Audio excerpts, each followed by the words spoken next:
Peace family, what's good? It's your boy God Science up in here with a new video, and this is my music producers that inspire me. And as you can see on the screen, we're gonna talk about the RZA. Now, in hip hop history, I first heard "Protect Your Neck" in 1993 when it first came out. Right now, when "Protect Your Neck" came out around that time in hip hop, Dr. Dre came out with The Chronic. Snoop was just about to drop his album. It was more hip hop was going on a funk path where a lot of George Clinton samples was being sampled and things like that. So Redman, EPMD, that's what the majority of where hip hop was going. Wu-Tang Clan came out. They came out of the left pocket and just turned everything sideways. The first time I heard "Protect Your Neck," I was like, "Who the hell is this?" I've never heard of RZA before. I know he was signed under Tommy Boy Records, and he came out with a song called "Ooh We Love You Raheem," and it wasn't hardcore like the things that the music that he made with Wu-Tang Clan. It was kind of a more dance tempo and things like that. So when "Protect Your Neck" came out, there was nothing like it. So a lot of people was like, "Who the hell is this dude? Who the hell is the RZA?" And after that, Method Man, well, on the B side of the because I actually bought the single. On the B side of the record was Method Man's song, "METHOD."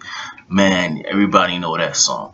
Now, that was before their album dropped. Now, when those two songs came out, I was blown the hell away. I was like, "Who the hell is this dude?" Because it was nothing like it. The samples was choppy. It sounded like it was made out in a damn basement. It was made in a basement. It was just fucking raw, man. Raw and unbelievable. And of course, the 36 Enter the 36 Chambers, the hip hop classic. That's if it was a hip hop Hall of Fame, it would be right on top.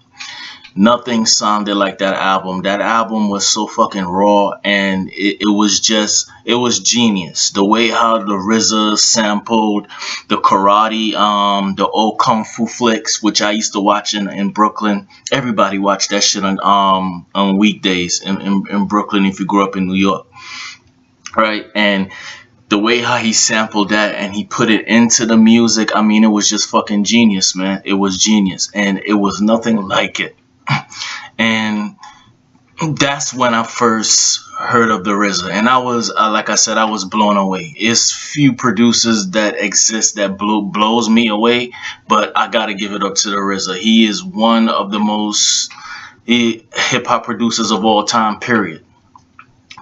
Because from there it just got better and better to Old Dirty Bastard, Return to the 36 Chambers, the classic Raekwon the Chef, Only Built for Cuban Links. I mean, we can argue that shit all day. Which one is better? A lot of people say Raekwon the Chef album was the best, and I personally like the GZA, Liquid Swords. Now, between those two albums, that's a good debate. That's like debating Midnight Marauders and Low End Theory. We could debate that shit all day. Which one is better?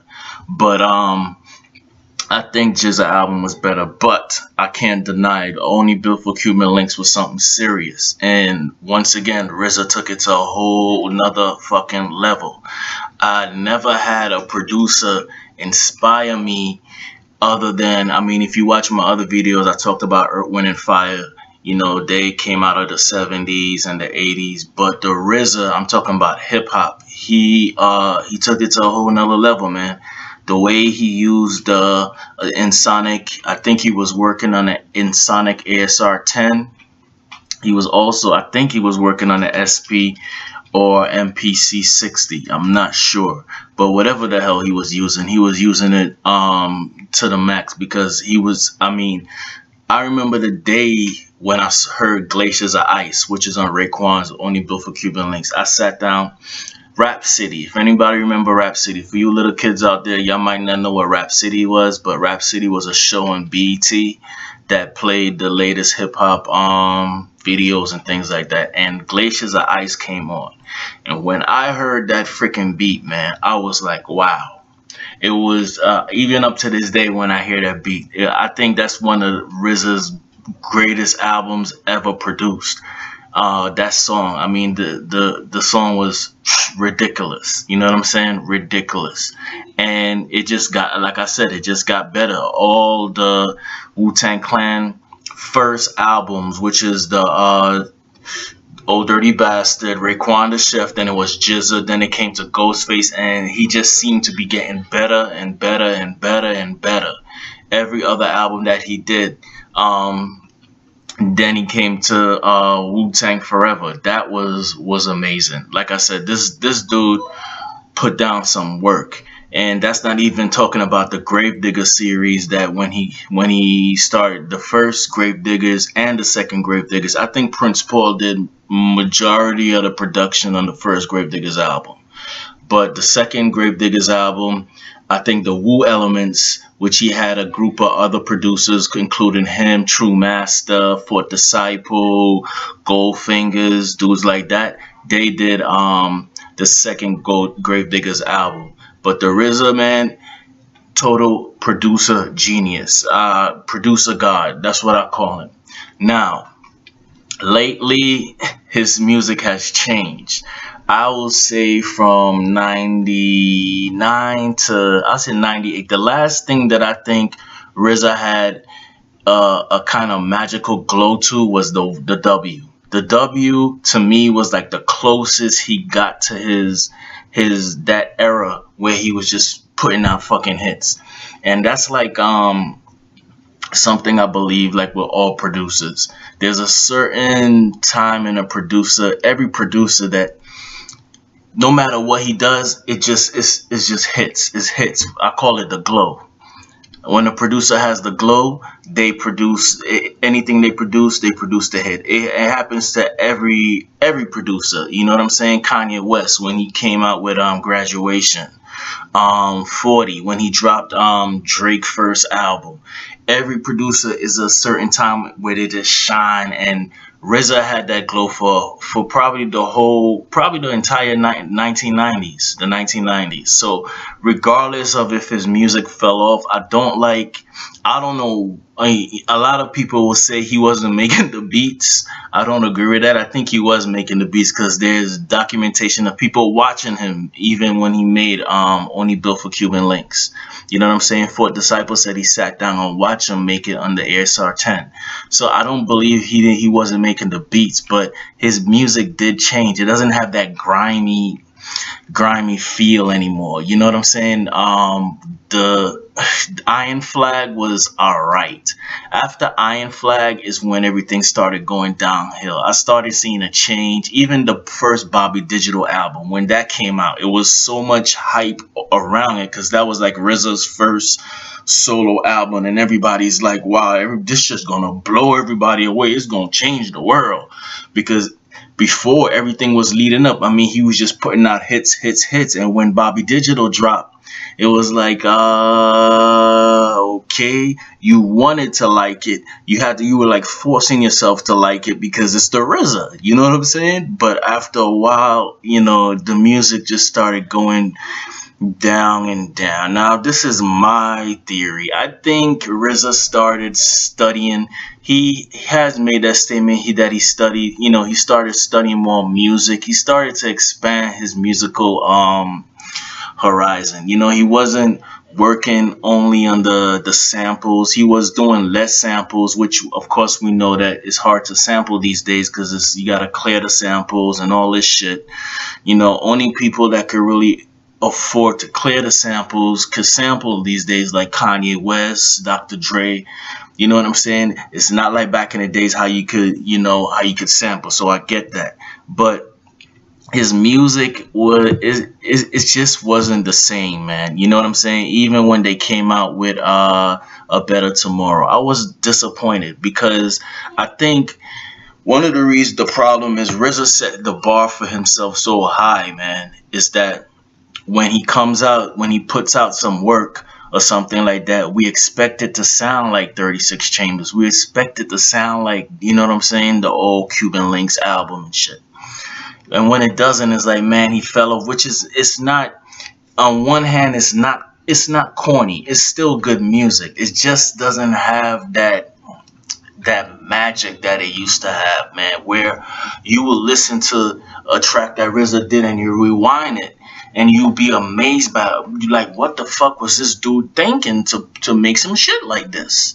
It's not really like that anymore. You know what I'm saying? Not saying that he can't really make. I mean, he's a fucking he's a master. You know what I'm saying? There's few musical masters like Eric Sermon, Dr. Dre. These people are producing. They mastered it. You know what I'm saying? It's just that his sound is not the same. And even when they were having fights with Raekwon was having, disagreements with the production, I couldn't blame him. That the 8 Diagrams, I think that was one of the most shittiest albums that Wu-Tang ever made. The It wasn't a concept. It was the beats were just, it just felt like the album was going everywhere. It was all over the place. You know what I'm saying? Usually when you hear a RZA production, RZA album, the songs took you somewhere. It was like a road. It was taking you somewhere. You know what I'm saying? With a concept and everything. That album just seemed like it was just songs just thrown together and it was just put out. I mean, out of the whole album, I think I like two songs, which is Starter and the first, I forgot the name, but the first in the intro of the album. That's it.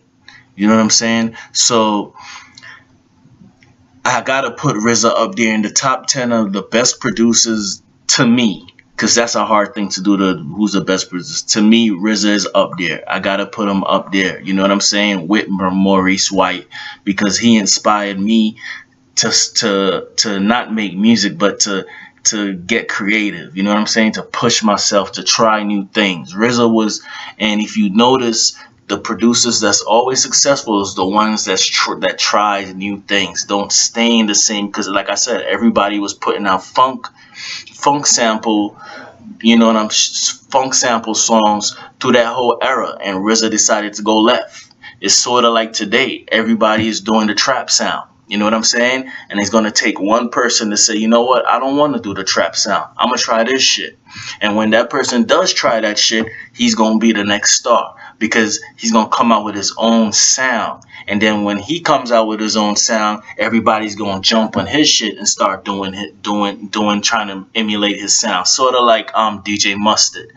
If you listen to a DJ Mustard track, it's simple as shit, but the melody is what drives you. And it's different. You see what I'm saying? So I'm not saying I take certain elements from the trap, but I don't try to follow it 100%. I try to make it, all right, I take the trap sound and say, okay, this is how the trap sound should sound to me.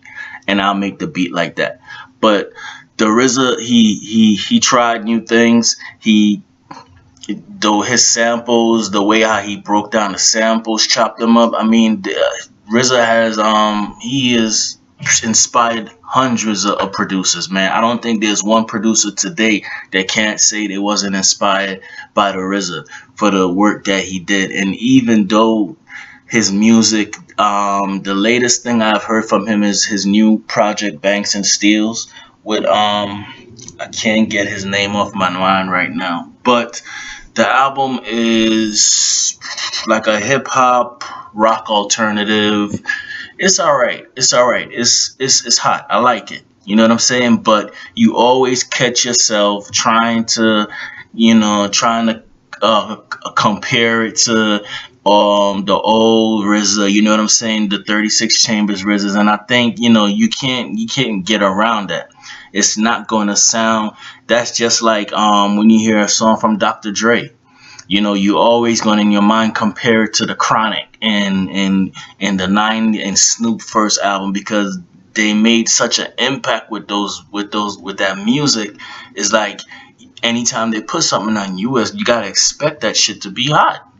But the RZA, his music is not the same, but for all the work that he did in the 90s, I gotta give him, he gotta be up there in the Hip Hop Hall of Fame, man. It's one of the greatest hip hop producers ever to do it, man. So, there it is, man. What you guys think about it? Do you like the RZA? Do you think he's worthy to be up there in the Hip Hop Hall of Fame? I do, man. Leave y'all comments. Let me know what y'all think. Thank you for subscribing to the channel, man. I'm up to 90 subscribers, and that shit is amazing, man. It's growing real fast. You know what I'm saying? Thanks for the support, for the likes, all that good stuff. And you know, I'm gonna be putting up some more videos with some more music. So thank you guys for watching, man. I appreciate it. And I'm out.